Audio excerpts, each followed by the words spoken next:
The Beta Male's Post-Industrial Survival Guide. 1.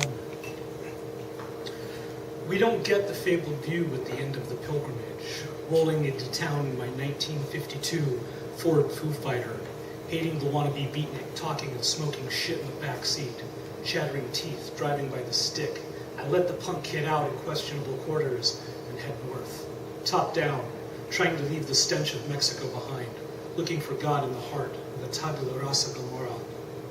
The ancient gravity-defying vehicle is assaulted by a cleaner, crisper rain than it knew in the Mojave as it spills me out into a hulking apocalypse of mist-strewn monoliths. This brave, plucky vessel, once prepared to die, now smothers my possessions and I in warmth and dryness. My destination is somewhere within these dark giants. Mission. This is the wondrous alien nightmare the evening news sang of in my precocious youth. A landscape belonging to pedigree uniforms by day and the trolls I was warned about as a child by night. Every person, brick, or edifice is packed snug against the next disproportionate spectacle cast in the sickly orange streetlight pall. The Mission. Just sounding out the name is simultaneously beautiful and horrible. Is this how Native Americans originally thought of missions? The only thing keeping the night at bay, keeping it from swallowing my worldly possessions and myself, is Dee's phone number, which I can barely make out in the light of the neon graviton dashboard. The only working lifeline I can find is cradled in what looks like a broken eggshell. I see no one, yet feel all of no one's eyes upon me. Ring, ring. Oh God, please answer. Ring, ring. 2. Walking down the middle of Geary in my miserable bare feet at 3:30 in the morning, while a northern squall strafes the city, I duck into a 24-hour convenience hardware store, and with what's left of my pocket change, I purchase a shovel and go across the street to the 24-hour convenience graveyard. And once I have dressed myself in a corpse's clothes, I continue on down the street, only to feel my essence sucked through every mirror on the sidewalk, only to wind up back on the same hallucinogen-dipped couch, probably the same couch I walked in on you gangbanging all 3 of my succubae on. Probably the same couch you convinced me to swallow the red pill on, within a storm of translucent smoke music and ferocious coffee driving, leaving us with hot honey champagne licks, a feverish squirm smelling moist inside our deep star pool. The same rutabaga packs of dog leeches snickering at delusions of gorging on someone's sexual-sidal fantasy. Mine, no doubt. And you know I will always love you for that. 3. 16 hours after starting out, I'm drunk with victory and champagne, standing on the edge of a 4-story brownstone, surveying the hustle of storefront bodies in the light drizzle. After a while, you can tell who's who. The females can't dislodge the haggard defeat from their otherwise broad shoulders. The men have the hottest legs. Above us, the monuments of robber barons, anchored in paved sand wrinkles, occasionally emerge from the discriminate rivers of fog, free-flowing rivers which radiate more clarity and life than anything moving below. And from somewhere out there, the voice of the mattress tag authority blares down from unseen public address systems, strategically planted on the tops of steely gray 60-story denials and fair-weather foundations, inhabited by a handful of Axl Rose clones directing a hybrid disaster porno karate flick in the tunnels. These voices don't come from disembodied spirits, but from disembodied bodies. Except that one time, when the old stranger whispered in my ear as I passed by, "How's that play you're working on going?" Or when the lumped woman with the backpack sticker that says, "Jesus hates sex," asked if I could see him crucified on the bottoms of the 767s flying overhead. And why, yes, look there. There's the Savior now, arms strapped to the bottom of the wings and flapping his dick out all over the city. It stops becoming them. We are no longer an us. Listen, no one thought I stood a chance, and I still don't. But after I eat these 2 beautiful losers here for dinner, I'll kick back with a smoke and start working on a plan, because this has been my home turf all along anyway. I just hadn't been able to recognize it for a while.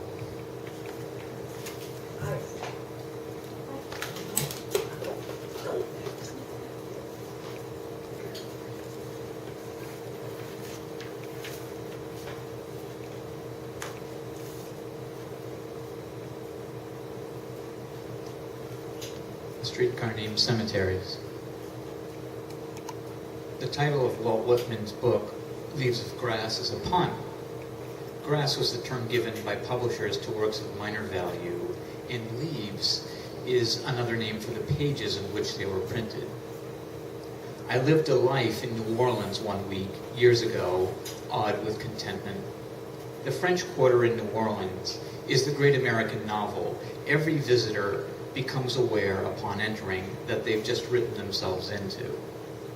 Replete with shrines to the many great authors that have come through, like Whitman, it is where I discovered Tennessee Williams, and I actually set out to find a streetcar named Desire. This was not the reason I had come to New Orleans. My story begins with a bartender I had shacked up with, Walter. Walter Ann was what the drag queen who lived across the courtyard screeched at Walter. She referred to me as that Yankee motherfucker. That was also what she called me to my face. The effect felt as third person as it sounds. Warmed with bourbon and streetlights in the evening, that name sounded conspiratorially warm and welcoming. Said between the light of day and a bottle of her Xanax, it was like finding myself between a mother bear and her cubs. "Good morning," Miss Drag Queen would say, looking at me. Then turning away, crushing out her cigarette, she continued, "That Yankee motherfucker." I had humbled myself to her when she caught me in a lie, a very common lie in New Orleans, a reason for being there.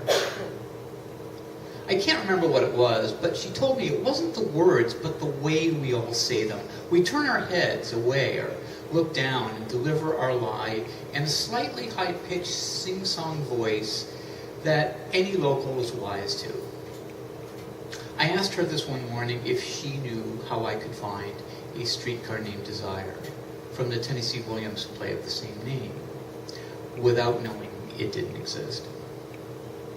Take the streetcar named Cemeteries to Elysian Fields, she said quite carefully, as if recounting the journey in her head as she gave me directions to the famous streetcar I was tourist eager to see. The streetcar named Cemeteries will take you to Elysian Fields. At Elysian Fields, look for the leaves of grass, and that's where the streetcar named Desire is.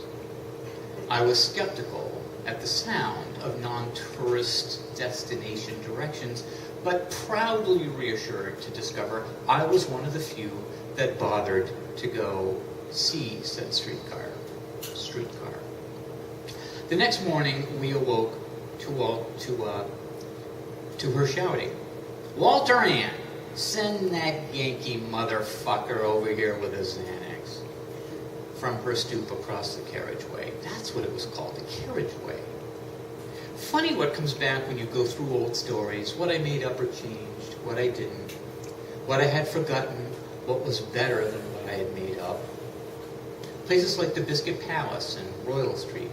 Places in time I had to myself in the 6 a.m. warm winter sun of the French Quarter, in what was a one-week eye of my storm of life. This storm had an eye of contentment. Contentment was an odd feeling I couldn't name at first, having not felt it before, like happy. Now I'm stunned the few times I've heard someone describe themselves as happy. Like what's happy? Dutifully, with a cup of French market coffee, that's coffee with chicory, in hand, I delivered the Xanax, expecting to be chastised for my foolish quest, with no knowledge as to the brilliant directions I had been given, or that they had indeed led me to my destination. "Does Xanax make a headache go away?" I inquired.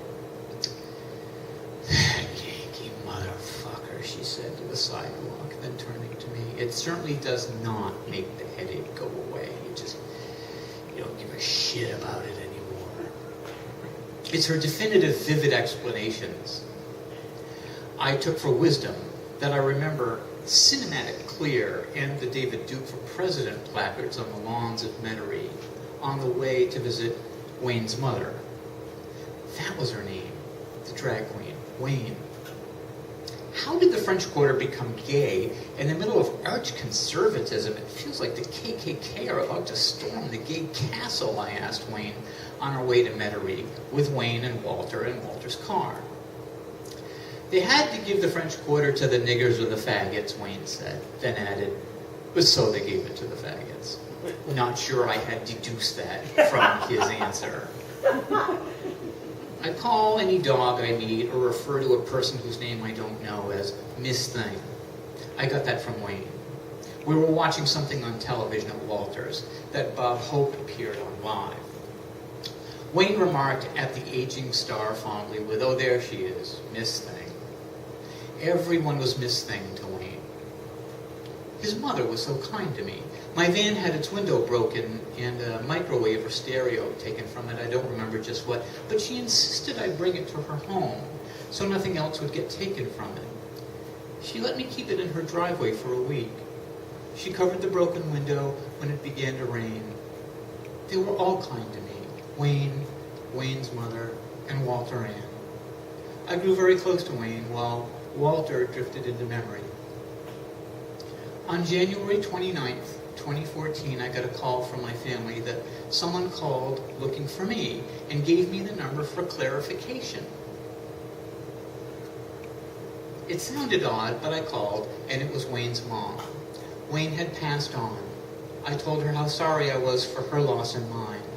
I had not talked to Wayne's mom since thanking her in her driveway for her kindness. I apologized for my initial confusion. I had never known Wayne's drag name, which was Clara Vacation. He was Wayne to me, I told her. He was Wayne to me too, she replied. That's why I had to call. Thank you for finding me, I replied, and we cried on the phone together. I have never heard a single soul mention a streetcar named Cemeteries before or since. Only Wayne. The week Wayne died, I found a copy of the play A Streetcar Named Desire by Tennessee Williams at the library, and sure enough, there it is. Blanche Dubois had to take a streetcar named Desire and another called Cemeteries. I don't remember anything odd or special about the one called Cemeteries, the one time I wrote it to Elysian Fields.